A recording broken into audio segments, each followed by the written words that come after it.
Les signes qui m'ont montré que j'allais mal, c'est le jour où j'étais dans ma chambre. J'avais tellement pleuré, je ne dormais pas. J'avais tellement pleuré. Et autour de ma chambre, je cherchais un angle. L'angle où je pouvais accrocher la corde. Ça fait mal, mais c'est vrai, on rit. L'angle où je pouvais accrocher la corde pour me suicider. Qui traverse honnêtement et de mettre des proposants. Quand le chômage frappe et que la précarité devient ton quotidien, se débrouiller et créer sa propre activité devient une question de survie. On te dit de te débrouiller, de te battre pour t'en sortir, mais on oublie que parfois tu baisses les bras parce que ta santé mentale ne te permet plus de continuer. Ce n'est pas que tu es paresseux, ce n'est pas que tu ne veux pas essayer. Tu as essayé plusieurs fois, mais face à de nombreux échecs, au stress vécu et même parfois au harcèlement, tu as dû laisser tomber. Parce qu'il en faut de la résilience pour sortir de la précarité, des emplois instables et des business qui ne marchent pas les uns après les autres. Notre invité de ce jour va nous partager son expérience ainsi que son vécu. Suivez attentivement la vidéo jusqu'à la fin et dites-moi en commentaire ce que son histoire réveille en vous. Me lancer dans mon business ou bien dans l'entrepreneuriat était un choix pour moi parce que lorsque je travaillais chez quelqu'un, il m'a chassé avec un SMS en me disant que je prenais de ses patients à domicile vu que je suis kinésithérapeute, ce que je ne faisais pas. Et ma manière de travailler, pour moi, je pense que ça l'influençait aussi. Parce que j'avais l'aptitude d'avoir les patients, les numéros de patients, et je travaillais bien. Donc, quand on m'a rejeté ou bien qu'on m'a renvoyé avec un SMS, j'ai décidé, j'ai pris sur moi de lancer mon propre entreprise, mon entreprise de kinésithérapie, pour montrer aux gens que nous sommes capables de faire ce que nous voulons faire, ce que nous aimons faire. Et je voulais faire la différence avec ce que je voyais mes aînés faire, comment mes aînés travaillaient, comment mes aînés rééduquaient. Donc moi, je voulais faire la différence et pourquoi pas être la plus grande kinésithérapeute du Cameroun. Alors, mon quotidien depuis que je suis entrepreneur, je peux dire, il y a des beaux jours où c'est bien, il y a des jours où ce n'est pas du tout bien. Parce que quoi? Tu dois penser au patient, tu dois réfléchir sur l'employé, tu dois réfléchir sur toi-même et parfois tu t'oublies. Parce que tu mets devant le bien-être de l'autre et tu laisses ton bien-être. Et ça crée en toi ce qu'on appelle la dépression. Ça crée en toi un blocage que toi-même tu es incapable d'expliquer ou bien d'exprimer. Tu voiles ton visage parce que tu veux faire plaisir à l'autre. Tu ne te fais pas plaisir. Tu es tout le temps en train de travailler. Donc, je travaillais chaque jour. Je travaille chaque jour, sans prendre soin de moi-même. Et ça fait en sorte que le quotidien que j'avais en tant que jeune fille battante, on se retrouve en train de déprimer, de se cacher pour ne pas qu'on voie que c'est difficile, de ne pas pouvoir en parler. Mais ça te rend quand même fort et ça te rend zen parce que c'est quelque chose que l'entrepreneuriat te montre. Les gens ne disent pas, les gens ne parlent pas de cela, mais c'est quelque chose qui bâtit l'âme et l'esprit. 3. Ce que je trouve difficile dans mon domaine, c'est plus la sensibilisation. Les gens ne connaissent pas ce que c'est que la kinésithérapie. Quand tu parles de la kinésithérapie, on nous met dans le domaine massage, masser, masseur, les gens qui font la relaxation, les masseurs traditionnels et ainsi de suite. Mais si nous prenons la peine de comprendre, d'être éduqués sur ce que c'est que le kinésithérapeute, la place du kinésithérapeute dans nos vies ou bien dans certaines pathologies. Nous allons voir ou bien trouver ça facile de pouvoir dire je m'en vais chez un kinésithérapeute pour telle rééducation, pour le mal de dos, pour le mal de genou, pour la paralysie. Mais maintenant, quand quelqu'un veut voir le kinésithérapeute ou bien il a une pathologie, il préfère d'abord partir voir les filles qui massent d'ailleurs et c'est frustrant. C'est frustrant parce que on ne connaît pas ce qu'on fait sur vos corps avant que vous venez chez nous. Nous, ça nous frustre parce qu'il faut encore réfléchir doublement. Et si nous faisons mal le travail, on va dire le docteur là, ou bien la personne là, ou bien le kiné là, il a mal travaillé. Et pourtant, dès le départ, vous êtes parti chez quelqu'un d'autre, il a d'abord mal travaillé. Et nous, maintenant, on vient récolter, ou bien on vient récolter ou bien on vient arranger ce qui était d'abord gâté. Donc, il y a la sensibilisation qui rend les choses très difficiles et c'est même plus la sensibilisation. Nous ne sommes pas assez éveillés sur le domaine de la kinésithérapie et du kinésithérapeute. Oui, je me suis déjà sentie obligée de me cacher pour être forte devant les patients, devant la famille, devant mes employés. Pourquoi? Parce que au début de ma carrière, j'ai eu à prendre beaucoup de dettes. Et qui dit dette, dit que tu ne dors pas, dit tu dors sans dormir, la dépression. Donc, j'ai voulu fermer mon centre. Un temps, j'ai pleuré. J'ai bien pleuré dans mon bureau à chaudes larmes parce que j'étais fatiguée de ce fait de cacher. J'étais fatiguée des dettes. J'étais fatiguée de ne pas pouvoir dormir. Alors, j'ai commencé à pleurer. Je me suis roulée même au sol.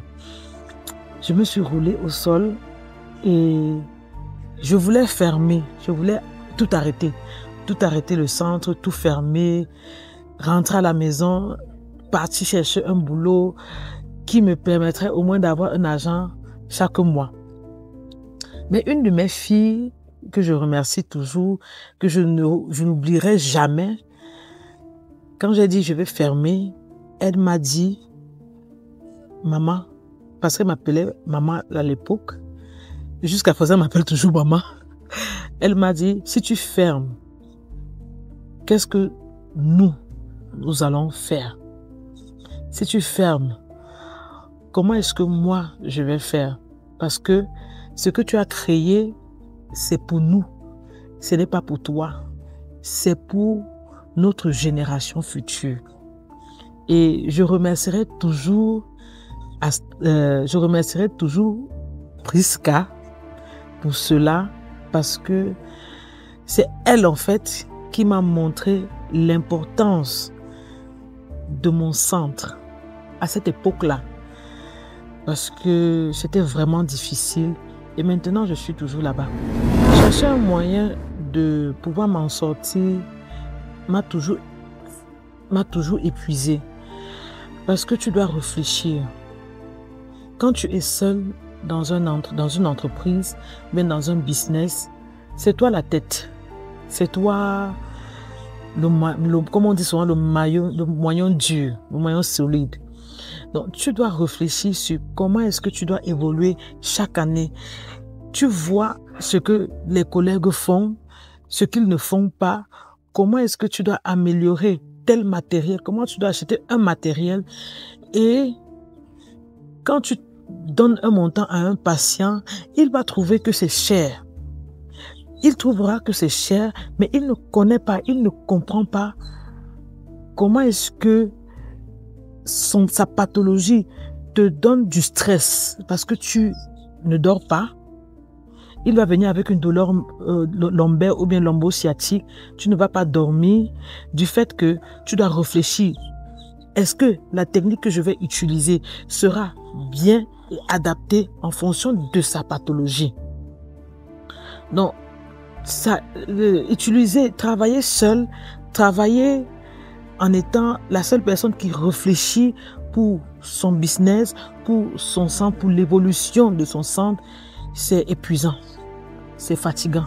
C'est comme si ça te bouffait de l'énergie. C'est comme si tu ne respirais que pour ton patient, pour ton centre, pour ton lieu de service en fait. Les freins à la demande d'aide dans notre communauté, c'est que les gens ne croient pas que quelqu'un peut souffrir d'une dépression, quelqu'un peut être dépressif, quelqu'un ne peut pas croire qu'une personne peut avoir des envies suicidaires, parce que oui, j'en ai eu, hein. J'en ai eu. Je n'ai pas dormi, je ne dormais pas, je fixais mon plafond, je regardais comment dans ma chambre je pouvais me suicider. Je regardais comment je pouvais me suicider. Et c'est ça le frein en fait. Les gens pensent que la dépression c'est pour les blancs, que les noirs on ne doit pas souffrir de dépression.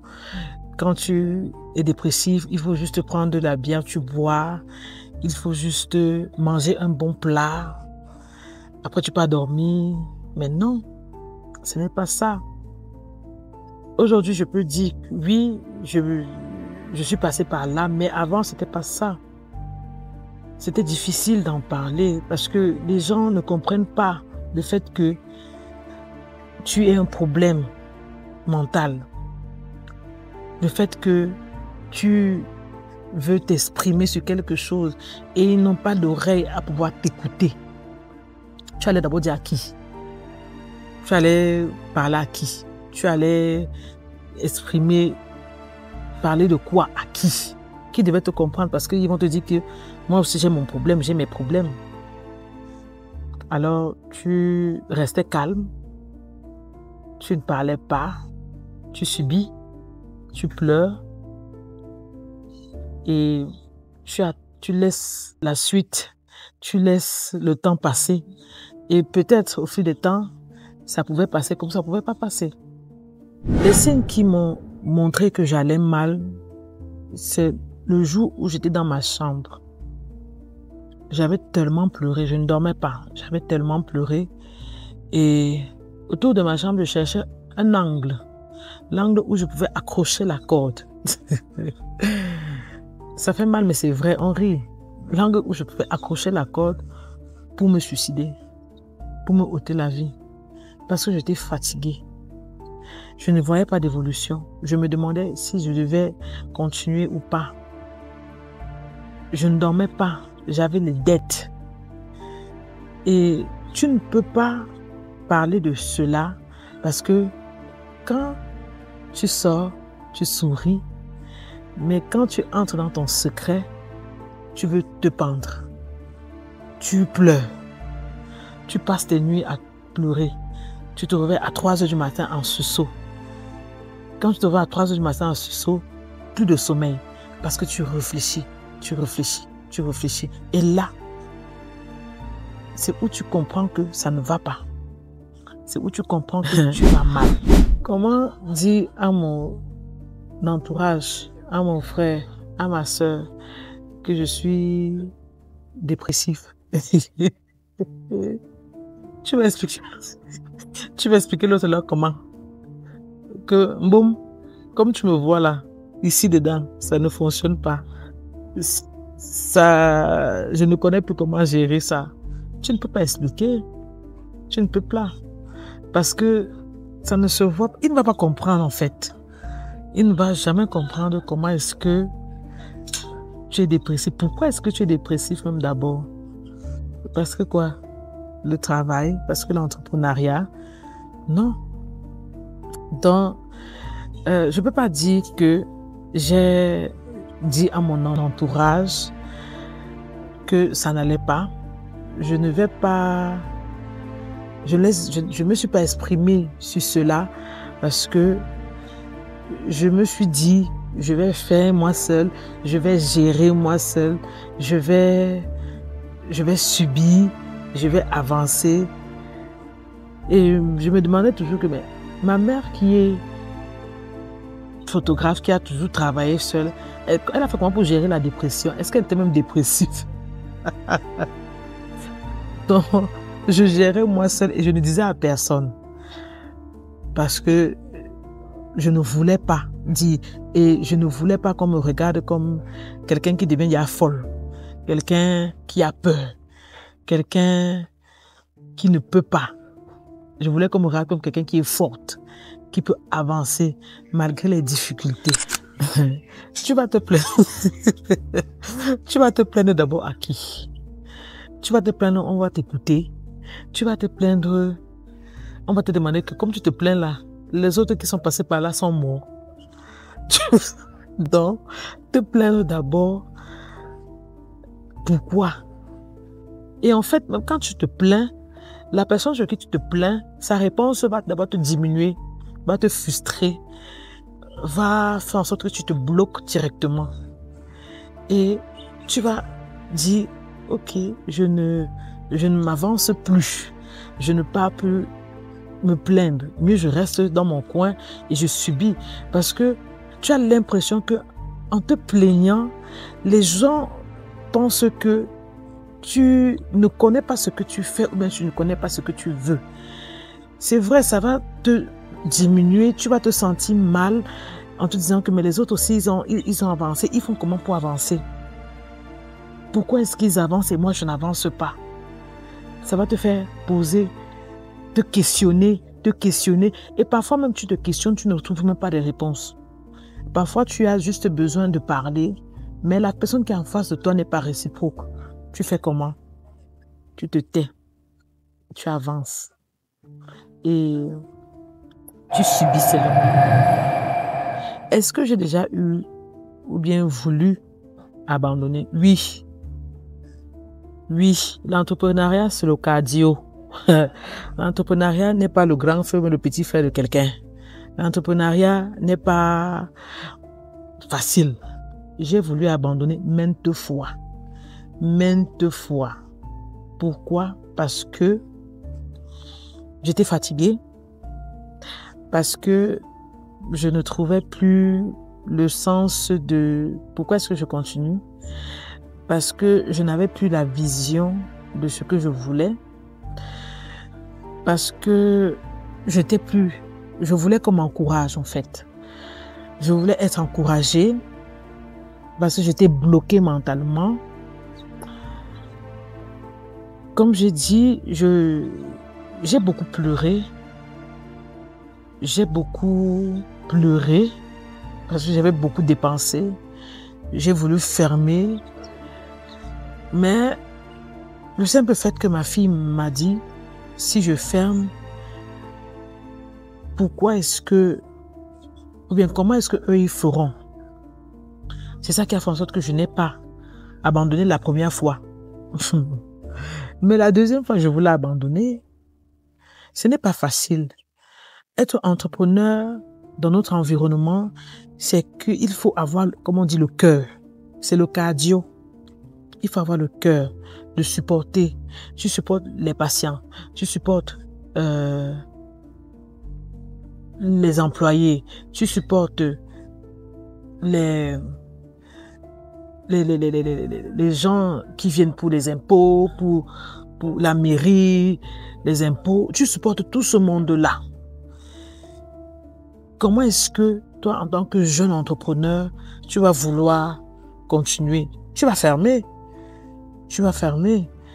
Donc, tout ça crée la dépression, ça crée une maladie mentale que toi, même si tu n'es pas fort psychologiquement, non, tu tombes. Tu tombes directement. Donc, je pense que j'ai pu gérer ce côté-là et je ne peux même pas abandonner. Même si on me demande de fermer, je ne vais jamais fermer parce que mentalement, je suis là. Ce qui m'a fait ne pas abandonner est du fait de croire en Dieu. Moi, ce que j'aimerais dire aux gens, c'est croire en Dieu, c'est nécessaire et c'est important. Je suis sortie de la dépression, pas par ma propre force, pas parce que je suis partie voir le psychologue, pas parce que je suis partie voir quelqu'un pour parler et autres. Non. Mais je suis sortie de la dépression parce que j'ai donné ma vie à Jésus-Christ. J'ai donné ma vie à Dieu. Vu que dans la Bible, la Bible nous dit que c'est lui qui nous a créés. Et pourquoi pas implémenter ce qu'il a fait pour moi et changer un peu ma façon de faire, ma façon de penser. Si on ne croit pas, on va tomber dans la dépression. Si on ne croit pas en quelqu'un, en Dieu qui peut te sauver, tu ne seras jamais sauvé. Et c'est avec cette croyance-là, c'est avec cette niaque-là de croire en Jésus, en Christ, qui a fait en sorte que je puisse être où je suis aujourd'hui, je puisse sortir de cette maladie-là, de pouvoir dire je ne me suicide pas, je n'abandonne pas et je fonce. Parce que s'il a pu faire ça, ça veut dire que moi aussi, je peux faire ça. La prière m'a aidé, la lecture de la Bible m'a beaucoup aidé et je ne peux que dire que je ne vais pas fermer. Je continue toujours, je ne peux pas abandonner parce que il n'a pas abandonné. Donc, c'est un peu ça. Le chômage dans notre environnement tue. Le chômage et la débrouillardise, ça peut rendre quelqu'un fou et ça peut tuer quelqu'un. On ne dit pas assez souvent, mais quand tu es au chômage ou bien quand tu te débrouilles, on a ce problème de santé mentale. On a la dépression, on tombe beaucoup en dépression, on est dépressif.